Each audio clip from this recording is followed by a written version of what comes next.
yakni 5,52% YoY meningkat dibandingkan triwulan sebelumnya yang tumbuh sebesar 5,19% YoY.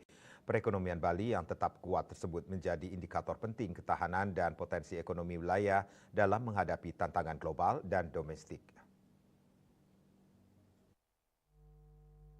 Kepala Bank Indonesia Provinsi Bali Erwin Suryadimaja mengutip data BPS Bali mengatakan capaian ini menempatkan Bali sebagai provinsi dengan pertumbuhan ekonomi tertinggi ke-8 di tingkat nasional. Dari sisi pengeluaran, peningkatan ekonomi Bali didorong oleh konsumsi rumah tangga yang tumbuh menguat sebesar 5,31% YoY, sejalan dengan peningkatan penjualan listrik pada segmen residensial dan konsumsi pada kelompok makanan dan minuman seiring momen Hari Besar Keagamaan Nasional (HBKN), Nyepi dan Idul Fitri. Konsumsi pemerintah juga akselerasi sebesar 13,47% YoY, didukung oleh meningkatnya belanja pegawai sejalan dengan penyaluran tunjangan Hari Raya THR pada bulan Maret. Investasi PMTB tumbuh 5,13% YoY, didukung oleh realisasi investasi baik PMA maupun PMDN.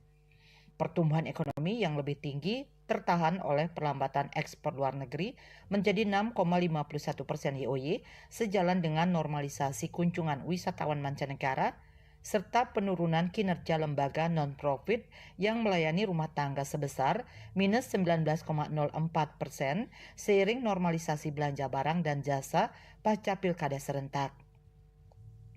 Dari sisi lapangan usaha LO, akselerasi pertumbuhan ekonomi Bali didorong beberapa lapangan usaha LO. Pertumbuhan sektor tertinggi terjadi pada administrasi pemerintahan yang tumbuh sebesar 19,86%, didukung penyaluran THR. LO pertanian juga tumbuh meningkat menjadi 5,21%, didukung oleh pergeseran panen raya Tabama yang lebih awal dari tahun sebelumnya. Lebih lanjut, LO Transgood juga mengalami akselerasi didukung naiknya jumlah keberangkatan penumpang internasional Bandara Igusti Ngurah Rai serta jumlah penumpang pada penyeberangan ASDP Gilimanuk, Padang Bae, Klungkung, dan Sanur Nusa Penida.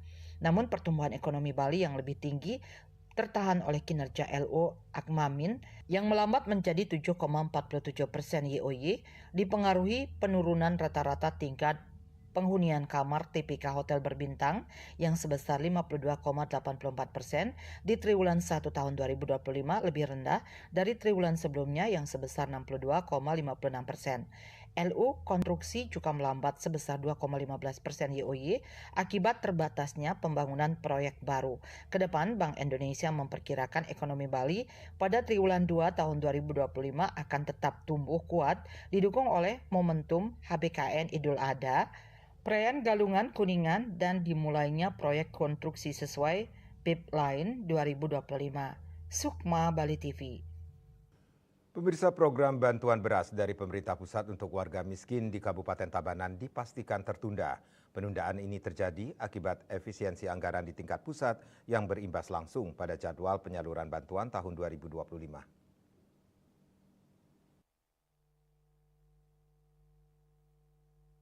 Kabid Ketersediaan dan Kerawanan Pangan Dinas Ketahanan Pangan Tabanan Igusti Krisna Kamalsan menyatakan tahun 2024 lalu program ini menyasar 24.422 keluarga penerima manfaat KPM di Tabanan, masing-masing mendapat 10 kg beras per bulan.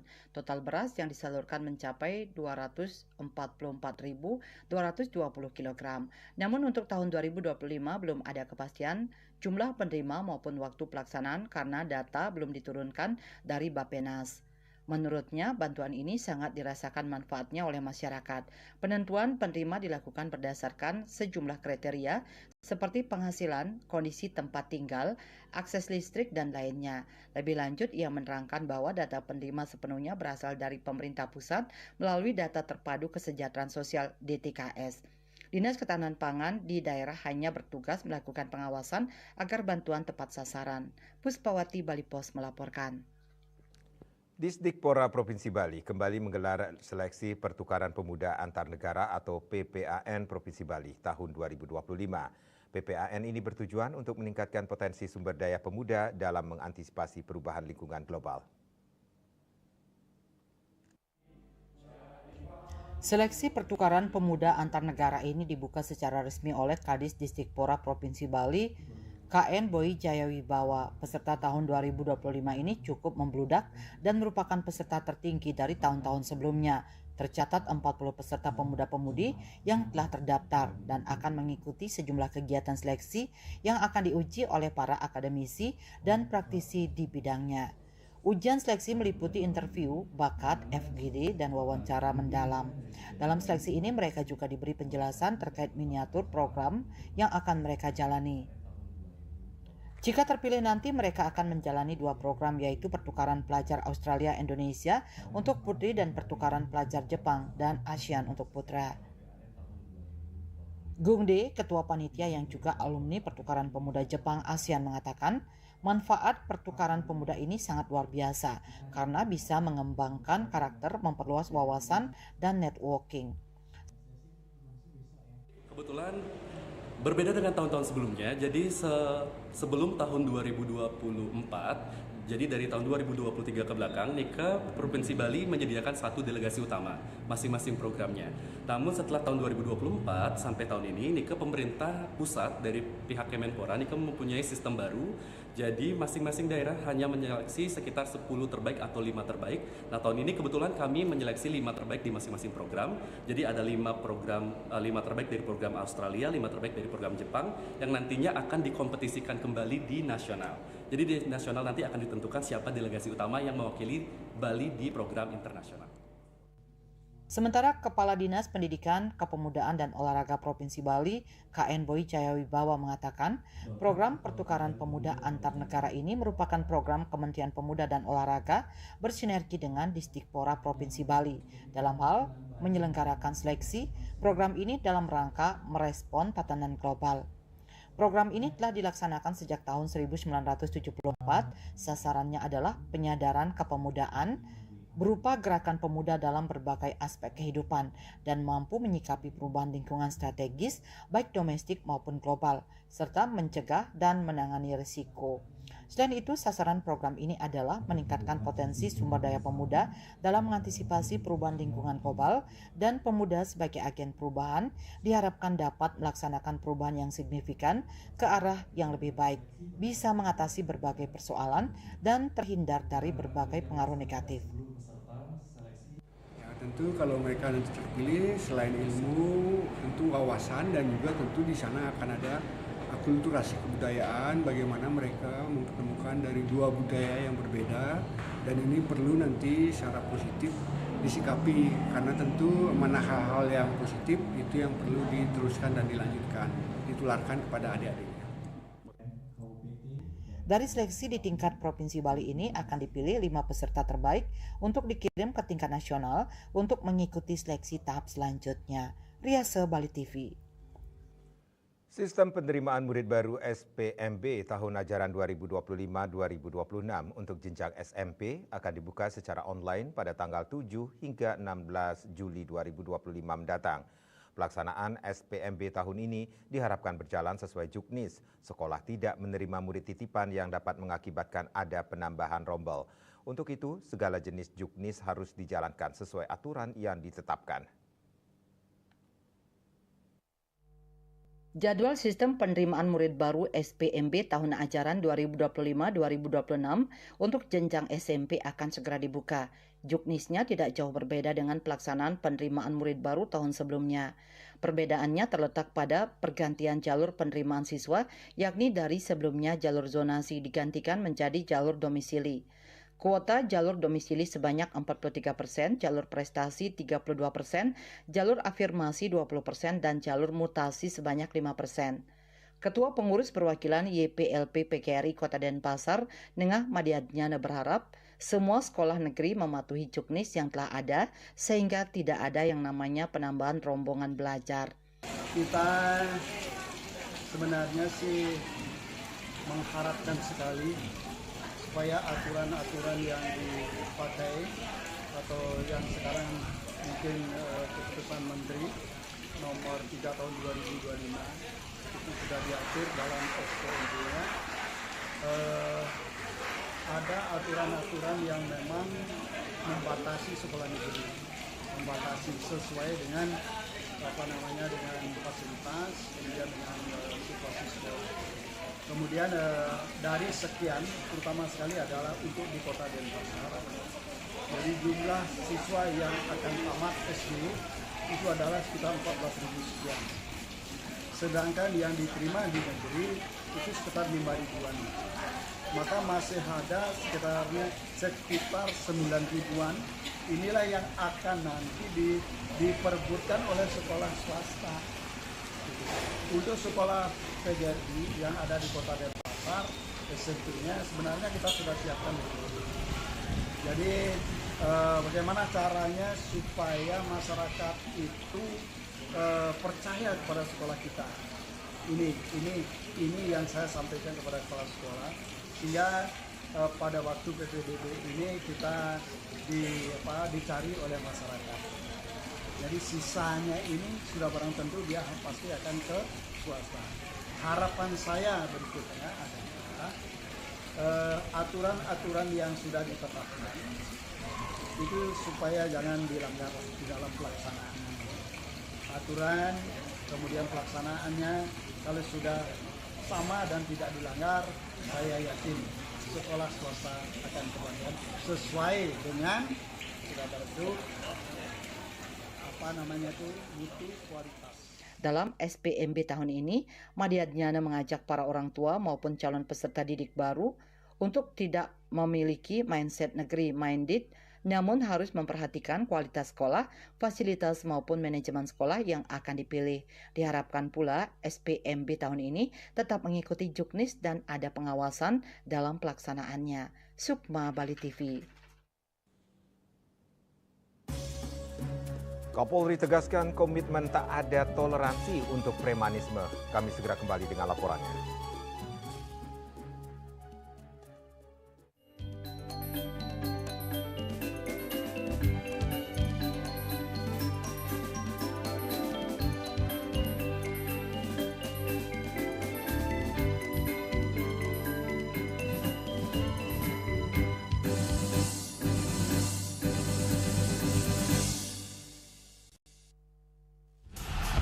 Saya Safira, kapten kesebelasan sepak bola wanita Indonesia.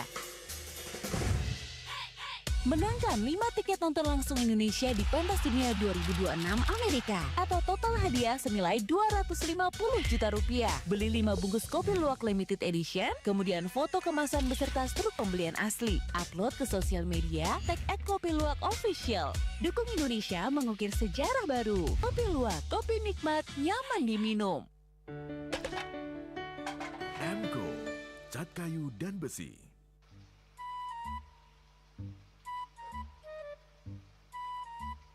Loh, Nyai Bengongen. Oh, ake ngerti be, amun seorang perempuan, seorang istri melamun, isi dompetnya pasti KTP, Rogen.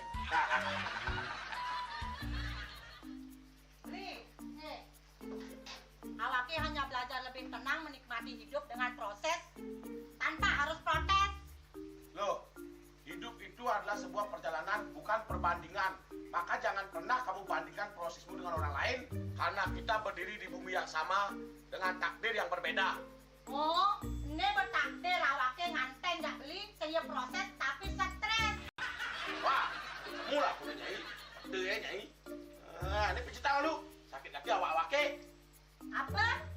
Mau pijat kata? Oh, mau pijat. Bawayan kayak di rumah matajan matuakan. Dan ini subane gelam kok ini awake nih makatang lo, awake nih makatang. Awake sing kodak, awake sing idawak kenyang, tidak mijat. Loh, beli pergi karena tugas, pulang demi beras.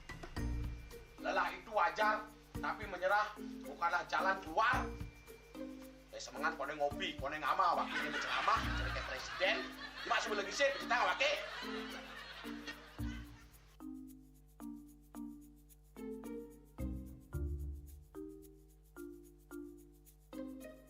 Nih kene be, kene ini awake makatang, awake bermedati ngencadang dongkang ini. Oh, kadang timpalnya jadi makatang. Ngajak ke saya di lulungi wayan. Ini, ayo kemarin jalan bicaranya nih lo. Ini saya bicara awake jangan beli, langise ane jangan. Wah, Si lagi sini nang ngorek TV sematunya kangon. Melang saya beli ngomong, ini madan minyak ganapati. Aduh, sudah lo, basahkan beli lo. Pemelan nih. Pemelan, jangan nggak dikasat lagi sini. Apa dikasat lagi sini lo? Coba tinggalin. Ini di HP ini nak ada beli. Nak liu khasiatnya nih beli waktu nak nganggon minyak ganapati ada nih beli meringankan apa ada nih kaki terkilir, keseleur, emate, pegelinu, pilak, kesemutan, bangcang sakit pokoknya menggenap khasiatnya nih. Ini mana gigi? Yang kita nak konang panaki, awaknya saya kita konang. Jadi awaknya bersehat. Ini awaknya bisa nyai di kamar ini. Aku asingnya. Sinya nyai, awaknya bersehat kakak lain nyai. Beli. Baik.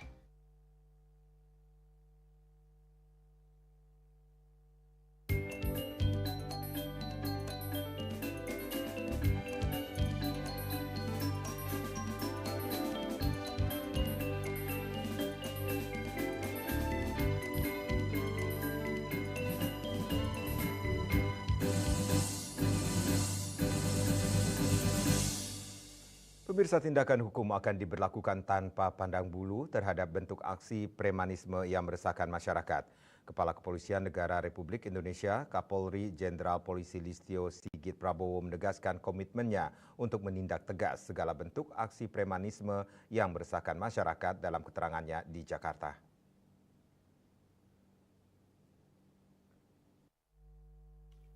Sebagai langkah konkret, Polri telah menggelar operasi penyakit masyarakat pekat sejak 1 Mei 2025 secara serentak di seluruh wilayah Indonesia. Operasi ini menyasar berbagai bentuk kejahatan yang kerap meresahkan publik. Lebih lanjut, ia menjelaskan bahwa pemberantasan premanisme juga menjadi bagian dari upaya Polri untuk menciptakan iklim yang kondusif bagi pertumbuhan ekonomi dan investasi nasional. Dalam menjalankan tugas tersebut, Polri juga menggandeng berbagai pihak termasuk pemerintah daerah dan stakeholder terkait guna merumuskan solusi atas berbagai permasalahan keamanan yang terjadi di masyarakat. Di akhir arahannya, Sigit juga mengingatkan seluruh personel Polri untuk selalu siaga menghadapi potensi bencana alam. Ia menekankan pentingnya kesiapan sumber daya dan alat utama sistem senjata alutsista guna merespon cepat saat bencana terjadi. Dia menyebut ancaman seperti kebakaran hutan dan lahan, karhutla, banjir, tanah longsor hingga erupsi gunung berapi harus diantisipasi sejak dini. KMB Bali Post melaporkan. Mewujudkan situasi Kamtibmas yang kondusif dan tidak terganggunya iklim investasi oleh aksi premanisme, Polda Bali dan jajaran melaksanakan Operasi Pekat Agung 2025. Operasi yang dilaksanakan selama 8 hari mulai 5 hingga 12 Mei 2025 berhasil mengungkap 56 kasus premanisme.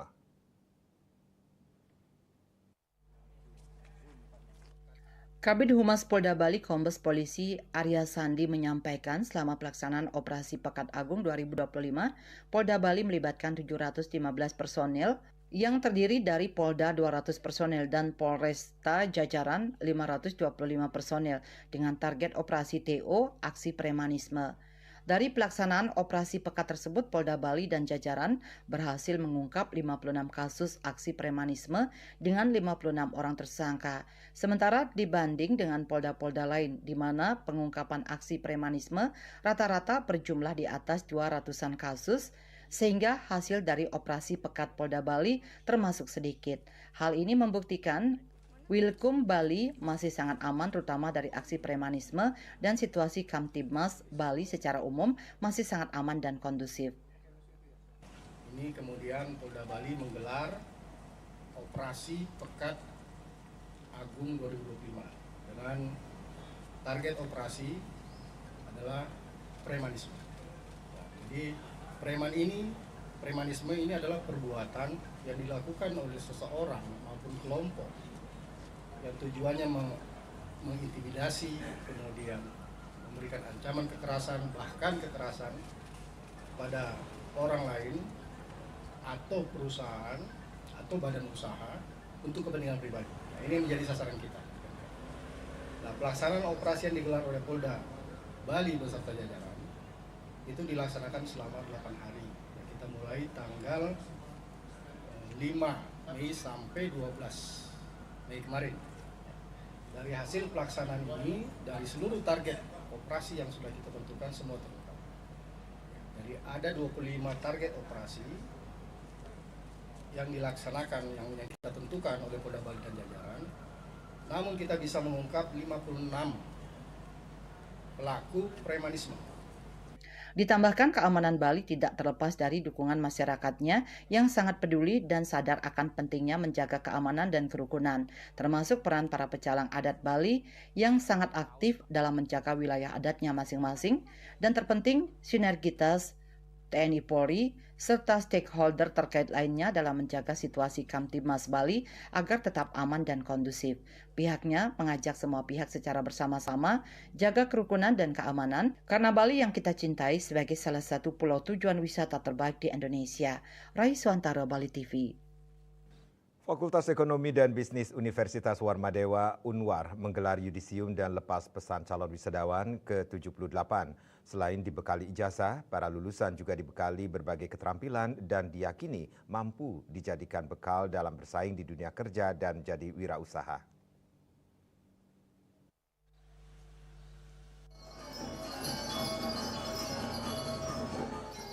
Sebanyak 737 calon wisudawan Fakultas Ekonomi dan Bisnis Unwar mengikuti yudisium dan lepas pesan ke-78 tahun 2025.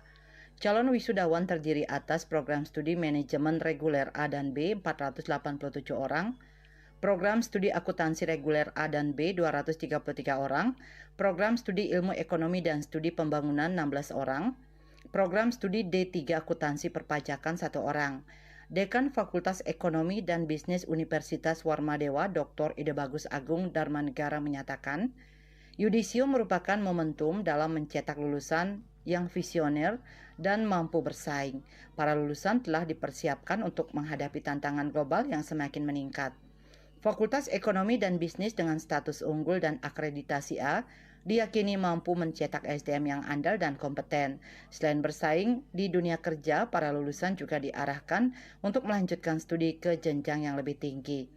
Para lulusan juga dibekali keterampilan yang bekerja sama dengan Warmadewa College, juga merupakan modal besar dalam menghadapi tantangan global.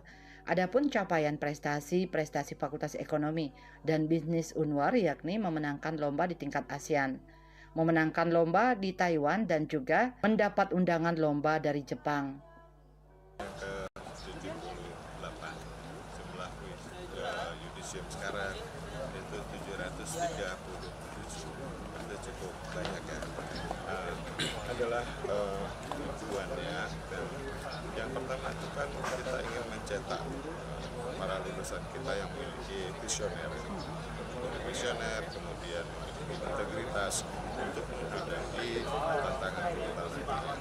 Dan besar harapan kami bahwa FEB ini yang dengan status unggul dari akreditasi Lamembal, kami menuju ke Go ASEAN 2027. Dan inilah yang kita harapkan bahwa kelulusan menjadi sambung. Jadi kelulusan S1 FEB ini kita harapkan untuk melanjutkan kepada pasca di Magister Management, sehingga perkembangan global itu dipenting dengan perubahan kurikulum yang masyarakat. Lebih lanjut dijelaskan, dengan berbagai keterampilan yang telah dibekali, para wisudawan tidak hanya menjadi pencari kerja, tetapi juga menjadi pencipta peluang kerja dengan menjadi wirausahawan. Kegiatan kemudian dilanjutkan dengan pemberian penghargaan kepada lulusan berprestasi dan dilanjutkan dengan pelepasan calon wisudawan.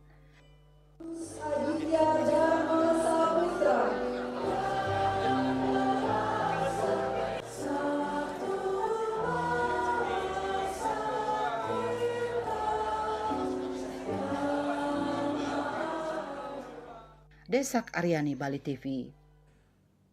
Dewan Pengurus Daerah DPD Perhimpunan Bank Perekonomian Rakyat Indonesia Perbarindo Bali menggelar rapat kerja daerah atau Rakerda yang diadakan bersama seminar pada Jumat 16 Mei 2025. Acara ini merupakan bagian dari amanat anggaran dasar dan anggaran rumah tangga Perbarindo, di mana anggota memiliki ruang untuk membahas rencana kerja serta isu-isu strategis yang dihadapi oleh Bank Perekonomian Rakyat BPR dan Bank Perkreditan Rakyat Syariah BPRS di Bali.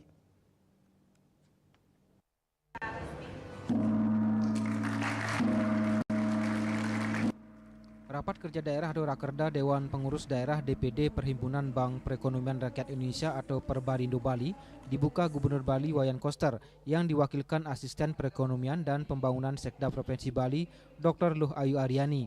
Dari sekitar 300 peserta dan undangan yang hadir, diantaranya Ketua Umum DPP Perbarindo Teddy Alamsyah, Ketua DPD Perbarindo Bali Wayan Komplit, Kepala Kantor OJK Bali Kristrianti Puji Rahayu, beserta direksi, Dewan Komisaris dan pemegang saham. Ketua DPD Perbarindo Bali Ketut Komplit SH menjelaskan bahwa tema utama Rakerda dan seminar kali ini adalah tantangan dan peluang BPR BPRS dalam menghadapi kondisi geopolitik dan ekonomi nasional. Bank Perekonomian Rakyat atau BPR merupakan industri BPR dengan kearifan lokal, baik dari kepemilikan sebagian besar dimiliki oleh masyarakat Bali, SDM yang bekerja juga mayoritas lokal Bali, aktivitas operasional baik penghimpunan dana maupun penyaluran kembali ke masyarakat Bali. Peran dan fungsi BPR dari 129 BPR BPRS juga semakin meningkat dan dipercaya oleh masyarakat Bali dengan indikator dana pihak ketiga yang berhasil dihimpun mencapai 17,65 triliun rupiah, kredit yang bisa disalurkan mencapai 13,18 triliun dengan total aset sebesar 21 triliun lebih, dengan fungsi intermediasi sebesar 76%. Tantangan dan peluang BPR di tengah ketidakpastian politik dan ekonomi mesti dicermati dengan baik. Maka Rakerda dan seminar ini merupakan hal yang penting untuk menumbuhkan awareness, antisipatif, kreativitas, agar BPR tetap sustainable untuk mewujudkan value peningkatan UMKM, kesejahteraan keluarga, masyarakat Bali, serta mendukung visi pemerintah Bali Satkerti Loka Bali. Sebagai satu industri yang kearifan lokalnya kita junjung tinggi, community bank dengan kepemilikan yang hampir mayoritas adalah orang lokal, kemudian sumber daya manusianya juga orang lokal, fungsi intermediasinya juga menghimpun dana di Bali, disalurkan lagi ke Bali dalam rangka membantu UMKM untuk meningkatkan kesejahteraan keluarganya, kemudian masyarakat, kemudian Bali pada khususnya. Sementara Ketua Umum DPP Perbarindo Teddy Alamsyah mengungkapkan industri BPR di Indonesia dan Bali khususnya diyakini akan tetap bergairah dan berkelanjutan meski dihadapkan dalam berbagai kondisi ekonomi serta geopolitik. Lebih lanjut, Teddy mengungkapkan hingga saat ini BPR melayani nasabah mencapai 20 juta di seluruh Indonesia dengan rata-rata kredit 38 juta rupiah dan total populasi debitur 4 juta. Sedangkan jumlah penabung mencapai 3,2 juta nasabah dengan populasi 16 juta. Kedepan BPR BPRS tidak hanya akan dihadapi oleh tantangan geopolitik dan ekonomi, namun juga geoteknologi. Saya yakin sustainability industri ini tetap akan berkelanjutan. Saya pikir itu. Yang kedua adalah tetap pasti akan ada pengaruh faktor itu, terutama ketika itu berdampak langsung kepada masyarakat kecil ya. Karena yang kita layani ini total sampai hari ini kan hampir 20 juta. Ya, dengan rata-rata kredit itu 38 juta, dengan total populasi debitur 4 juta, penabung itu 3,2 juta, populasi hampir 16 juta, dan deposan itu 160 juta, dengan total deposan 800 ribu. So far, selama kita konsisten, kita fokus, dan memang tidak akan signifikan dampaknya, karena saya melihatnya nanti adalah signifikan dampak ngehit nggak terhadap satu sektor real dan terhadap masyarakat kecil. Sesi seminar serangkaian Rakerda DPD Perbarindo 2025 menghadirkan narasumber ekonom Rian Kriyanto. Program kerja DPD Perbarindo Bali terkait dengan charity dalam waktu dekat akan memberikan 1.000 paket sembako kepada masyarakat, menanam 1.000 bibit kelapa daksine untuk mendukung pelestarian adat dan budaya Bali dan CSR BPR.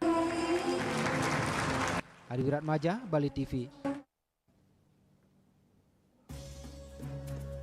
Kami akan segera kembali dengan informasi. Presiden Prabowo hadiri pembukaan konferensi ke-19 PUIC.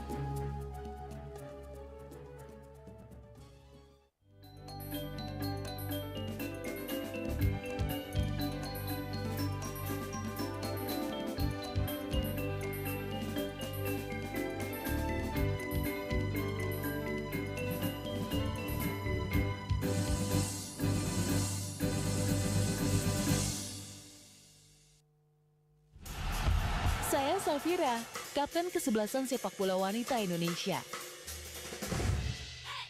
Menangkan 5 tiket nonton langsung Indonesia di pentas dunia 2026 Amerika atau total hadiah senilai 250 juta rupiah. Beli 5 bungkus kopi luwak limited edition, kemudian foto kemasan beserta struk pembelian asli. Upload ke sosial media, tag @kopiluwak_official. Dukung Indonesia mengukir sejarah baru. Kopi Luwak, kopi nikmat, nyaman diminum. Amco, cat kayu dan besi.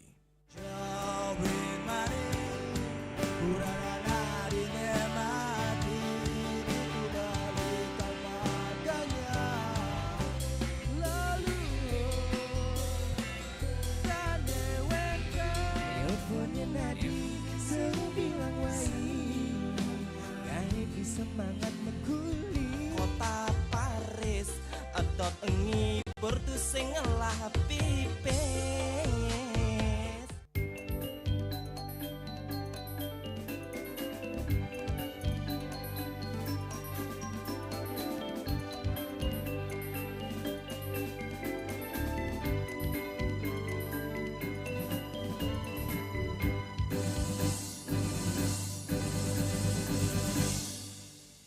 Presiden Prabowo Subianto memberikan sambutan pada pembukaan konferensi ke-19 Uni Parlemen Negara Anggota Organisasi Kerjasama Islam atau Parliamentary Union of the OIC, PUIC, tahun 2025 di Kompleks Parlemen Senayan, Jakarta. Konferensi ke-19 PUIC yang dihadiri oleh 450 delegasi parlemen negara-negara OKI dari 38 negara, termasuk 10 negara pengamat tersebut, digelar bertepatan dengan peringatan ke-25 tahun PUIC sejak dibentuk pada tahun 1999.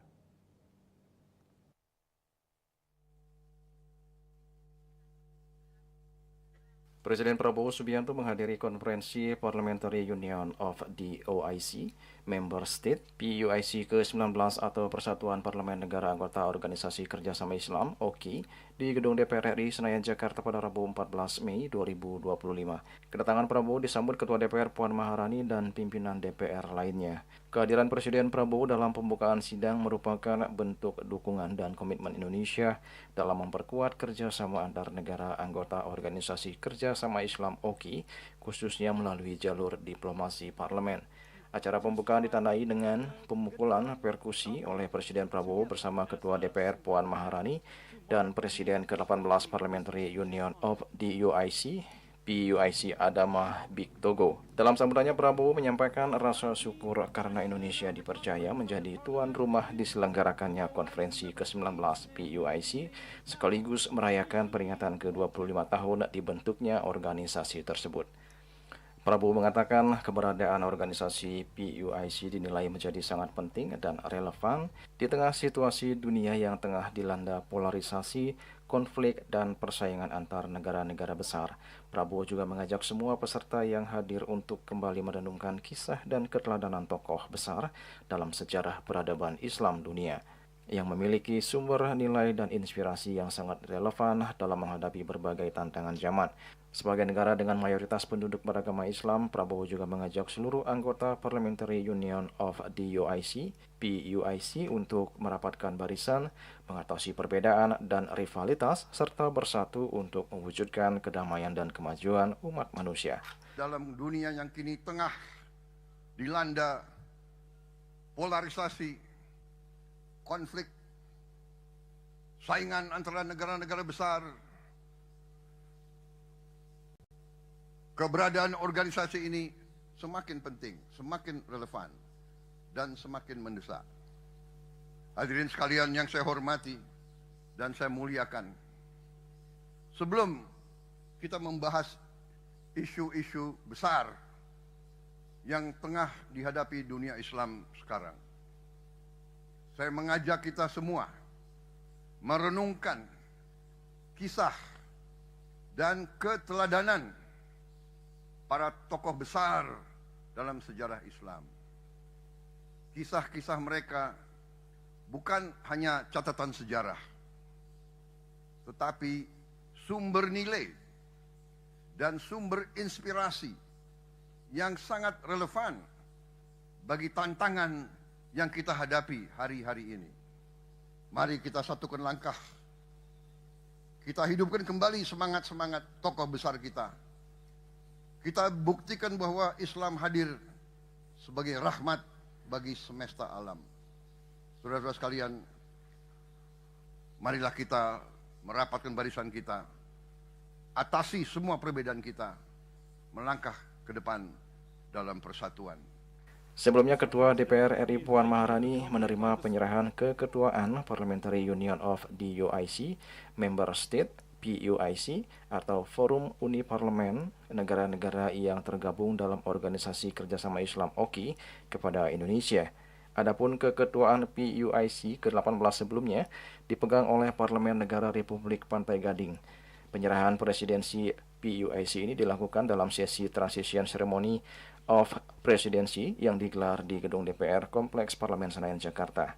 Puan dinobatkan sebagai Presiden PUIC ke-19 setelah secara simbolis dilakukan serah terima palu sidang dari Presiden Parlemen of Côte d'Ivoire atau Ketua Majelis Nasional Republik Pantai Gading, Adama Bictogo. Pemberian palu sidang ini sekaligus menandakan DPR resmi menjadi Ketua PUIC dengan Puan sebagai pemegang presidensi. Sebagai informasi, Uni Parlemen Negara Anggota Organisasi Kerjasama Islam atau Parliamentary Union of the OIC, PUIC adalah sebuah organisasi yang dibentuk atas dasar kesadaran umat muslim dunia untuk memiliki wadah bersama antar lembaga parlemen dalam menghadapi tantangan global dan membela hak-hak umat muslim dunia. Organisasi ini dibentuk pada tahun 1999 lalu. Tulis Warti dan Ketut Sumadiasi melaporkan. Menteri Kesehatan Republik Indonesia Budi Gunadi Sadikin meluncurkan gerakan bersama penguatan desa dan kelurahan siaga tuberkulosis tahun 2025 di halaman kantor Kelurahan Rambutan Ciracas, Jakarta Timur. Menkes menuturkan kasus TBC masih cukup tinggi sehingga diperlukan penanganan yang masif sehingga penularan penyakit TBC tidak merajalela ke tiap-tiap daerah.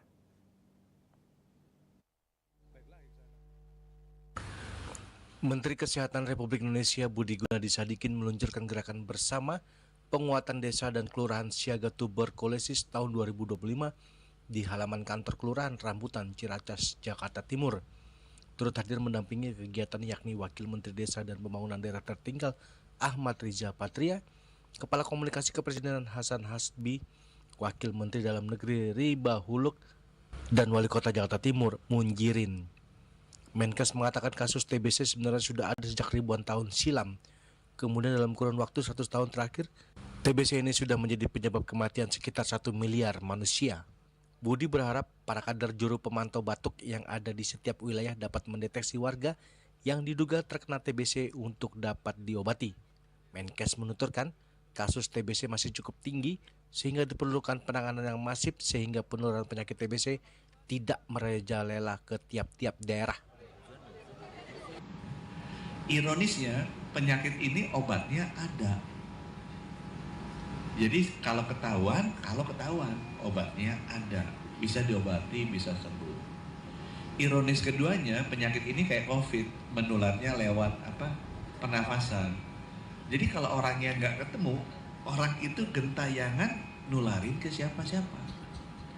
Saya nggak jamin apakah di ruangan ini nggak ada yang kena, gitu kan? Kalau dia kena, ya dia pastilah nularin tetangga-tetangganya kayak kita sekarang. Apalagi yang duduknya rapat-rapat. Makanya pakai masker tuh, ngerti tuh. Dia takut kali ketularan, makanya dia pakai masker. Supaya nggak kena. Sama, mencegahnya sama pakai masker. Nah jadi Bapak Ibu, tugasnya mohon saya dibantu. Yang pertama, kita harus nemuin tuh yang 1 juta orang. Waktu saya masuk, dari 1 juta orang ketemu cuma 400.000. Yang 600.000 yang lain kemana? Nggak ketemu Pak. Ya nggak ketemu, dia nularin ke semua orang. Jadi tugas kita nomor 1, temuin tuh siapa yang kena TBC. Segala macam metode, alat diagnostik, segala macam udah dibagi ke seluruh puskesmas. Jadi aku minta Budinkes bantuin temuin dulu tuh yang 1 juta. Waktu saya masuk 400.000, sekarang sudah 840.000-an. Target kita kalau bisa tahun ini 1 juta dong yang ditemuin semua. Yang ditemuin. Habis ditemuin, orang-orang ini mesti mulai minum obat. Dari Jakarta, Julius Suwarte dan Ketut Sumadiasa melaporkan. Ketua Umum PDI Perjuangan Megawati Soekarnoputri menyinggung soal polemik ijazah palsu. Megawati menyebut gonjang-ganjing soal ijazah palsu ini tak akan berkepanjangan apabila yang punya ijazah mau menunjukkan ijazahnya.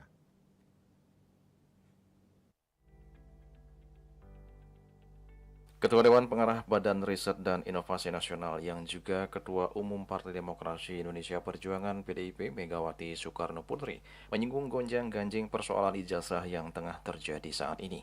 Persoalan ijazah tersebut disinggung dalam acara peluncuran buku pengantar pemahaman konsepsi dasar hak atas kekayaan intelektual HAKI karya Bambang Kesowo di kantor BRIN Jakarta Pusat pada Rabu 14 Mei 2025. Mulanya Megawati bercerita pengalamannya di BRIN yang memiliki ribuan peneliti.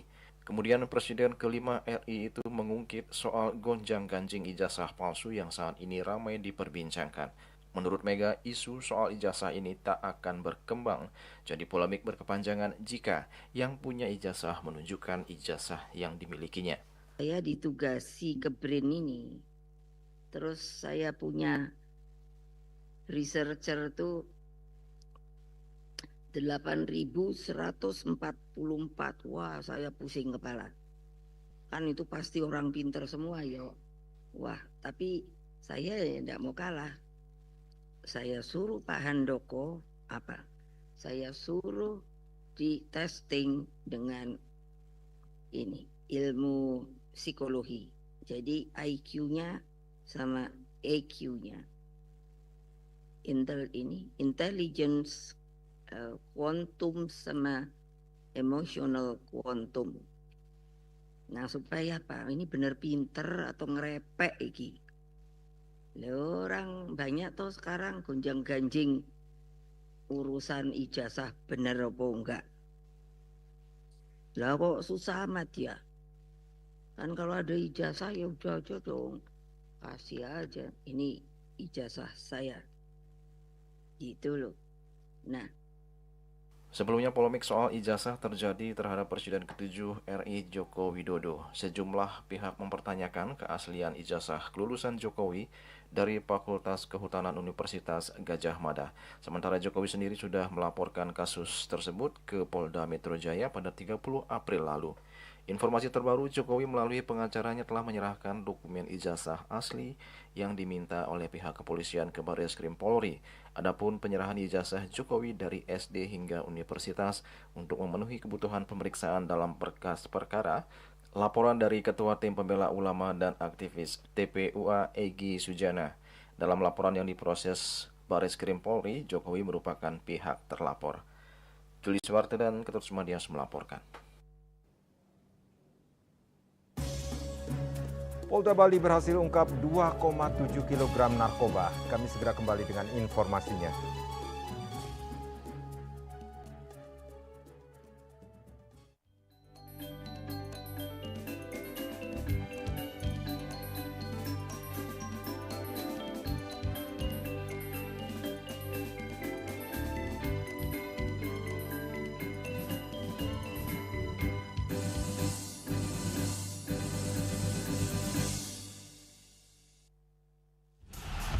Saya Safira, Kapten Kesebelasan Sepak Bola Wanita Indonesia. Menangkan 5 tiket nonton langsung Indonesia di Pentas Dunia 2026 Amerika atau total hadiah senilai 250 juta rupiah. Beli 5 bungkus kopi luwak limited edition, kemudian foto kemasan beserta struk pembelian asli. Upload ke sosial media, tag @kopiluwak_official. Dukung Indonesia mengukir sejarah baru. Kopi Luwak, kopi nikmat, nyaman diminum. Cat color dengan daya sebar yang luas, cepat kering, dilengkapi 39 pilihan warna. Kualitas dijamin terbaik. Cat color harga ekonomis.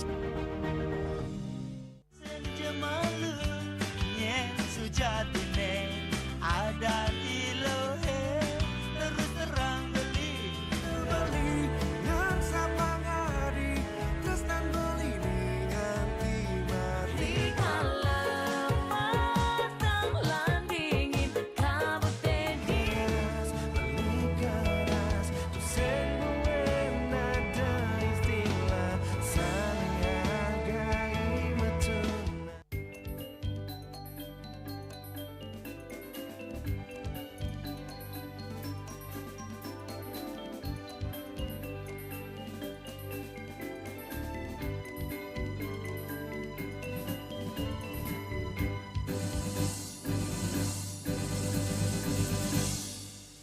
Pemirsa, selama 1 bulan, jajaran Direktorat Narkoba Polda Bali berhasil menangkap 34 tersangka narkoba. 8 diantaranya merupakan warga negara asing. Barang bukti narkoba dari berbagai jenis disita mencapai 2,7 kilogram.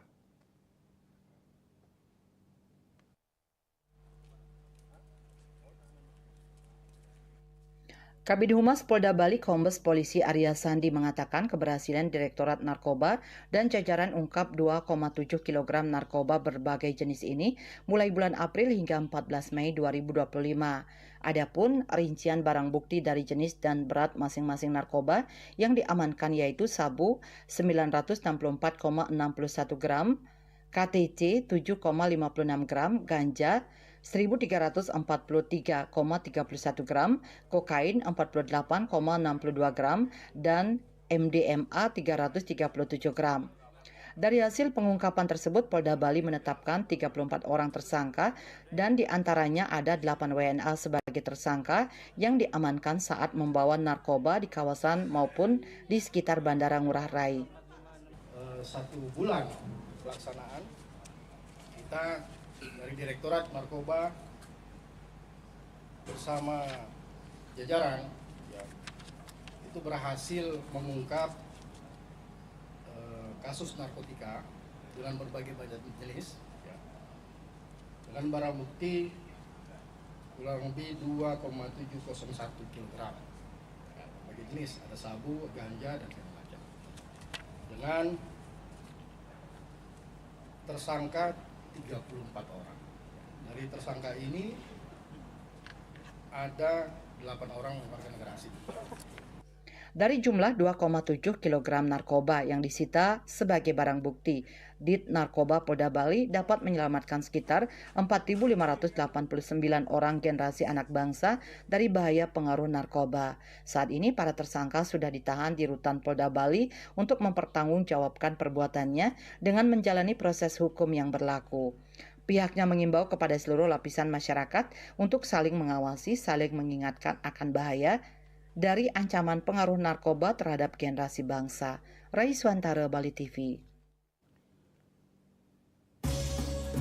Pemirsa, jangan beranjak dulu. Kami segera kembali dengan laporan Waste Management Training Center, solusi atasi permasalahan sampah di Bali.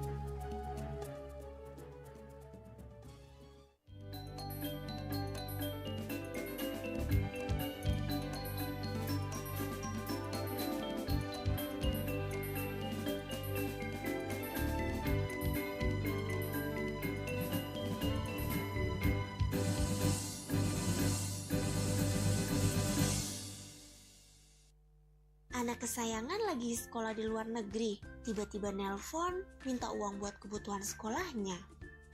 Atau punya keluarga yang sedang kerja di luar negeri dan ingin transfer uang.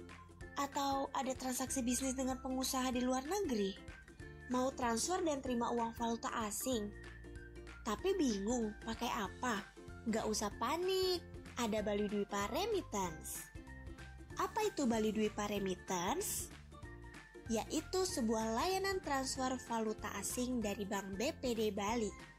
Dengan Bali Dwipa Remittance, kita bisa menerima uang dari luar negeri maupun mengirim ke luar negeri dengan mudah.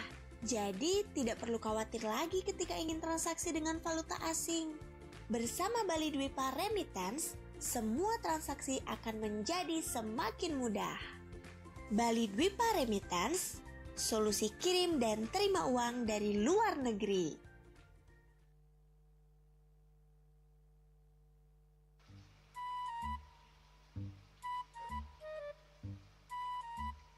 Loh, Nyai bengongen. Oh, ake ngerti be, amo seorang perempuan, seorang istri melamun, isi dompetnya pasti KTP, rogen.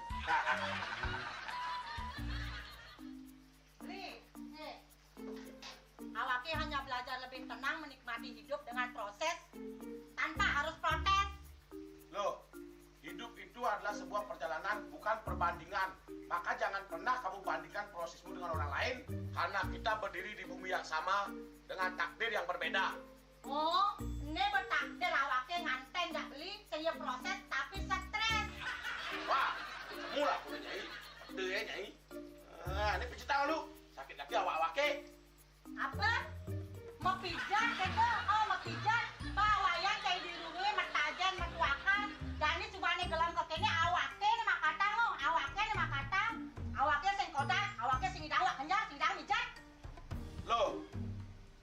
karena tugas, pulang demi beras. Lelah itu wajar, tapi menyerah bukanlah jalan keluar. Semangat kone ngopi, kone ngama, wakilnya berceramah, jadi kayak presiden. Cuma sebelum lagi sih, kita nggak wakil.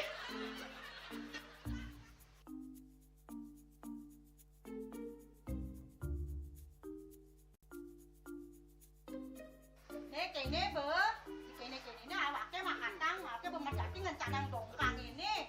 Oh, kadang timpalnya jadi makatang. Ngajak ke saya dirundungi wayan. Ini, ayo kemarin jangan bicaranya nih lo. Ini siap bicetan awake jangan beli. Langise ane jangan. Wah, si lagi sini ane ngorek tempe semangatnya kangon. Melang saya beli ngomong, ini madan minyak gana pati. Aduh, sudah lo, besok beli lo. Pemelan nih. Pemelan, jangan nggak dikasat lagi sini. Apa dikasat lagi sini lo? Coba dikalian. Ini di HP ini nak ada beli. Nak liu khasiatnya nih beli waktu nak nganggon minyak gana pati ada nih beli meringankan apa ada nih kaki terkilir, keseleyor, emate, pegelinu, pila, kesemutan, bangkang sakit pokoknya menggenap khasiatnya nih. Nih, mana gijil? Ini kena konang panaki, awaknya saya kena konang. Jadi awaknya bersehat. Ini awaknya kita nyai di kamar ini. Aku asingnya. Asingnya nyai, awaknya bersegar di kakak lain nyai. Beli. Baik.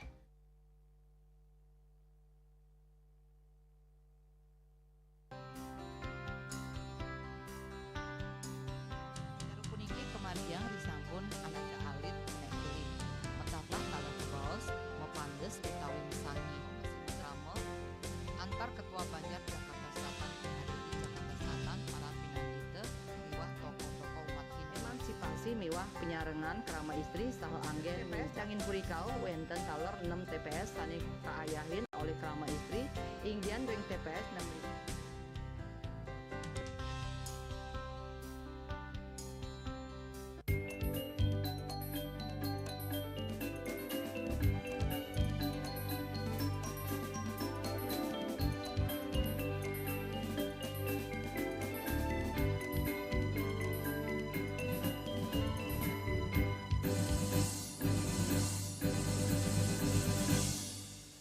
Pemirsa, permasalahan sampah yang semakin mendesak di Bali mendorong lahirnya solusi inovatif melalui program Waste Management Training Center atau WMTC.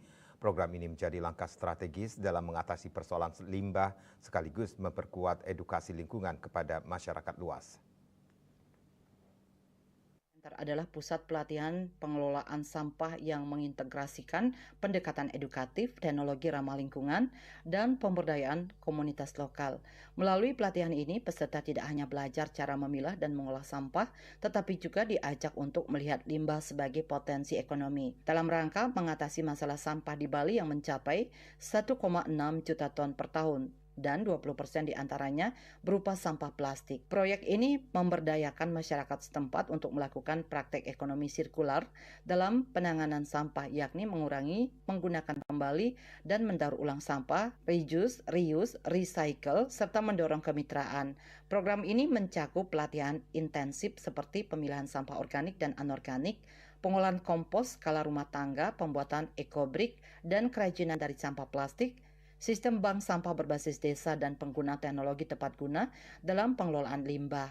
Indonesia in general kita lagi darurat sampah sebenarnya ya.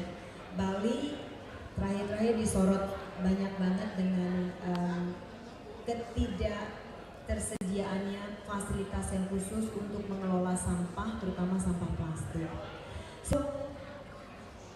Salah satu area fokus kita yang difokuskan untuk tahun 2024-2025 adalah protecting the environment. Waste management merupakan salah satu area of focus yang kita fokuskan, Pak. Jadi berbagai aktivitas sudah kita lakukan. Kita memiliki di tahun ini kita memiliki Rotary Coastal Cleanup. Kita punya Bali Waste Management Training Center. Sponsor-sponsornya dari mereka-mereka juga. Jadi dari bekerja sama dengan Rotary International, salah satu sponsor kami juga adalah dari distrik 330.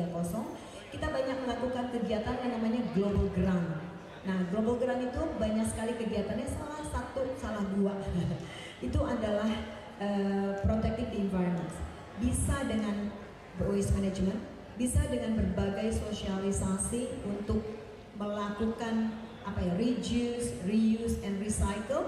Kita juga sama-sama bekerja sama dengan pemerintah mensosialisasikan tersebut. Karena pada dasarnya yang kita mau targetkan adalah education dan behavior. Jadi bukan cuma membersihkan, tetapi bagaimana merubah behavior orang-orang, perilaku yang masih menganggap bahwa cuma buang sampah segitu aja tidak akan bermasalah. Ya itu yang merupakan sebenarnya adalah tugas yang jangka panjang. Dengan pendekatan yang menyentuh akar masalah dan partisipasi aktif masyarakat, Waste Management Training Center diharapkan menjadi model untuk pengelolaan sampah terpadu yang efektif dan berkelanjutan. Bunga Widrayani, Bali TV. Dan kini kami sampaikan informasi perakiraan cuaca untuk Kabupaten Kota di Bali berlaku besok.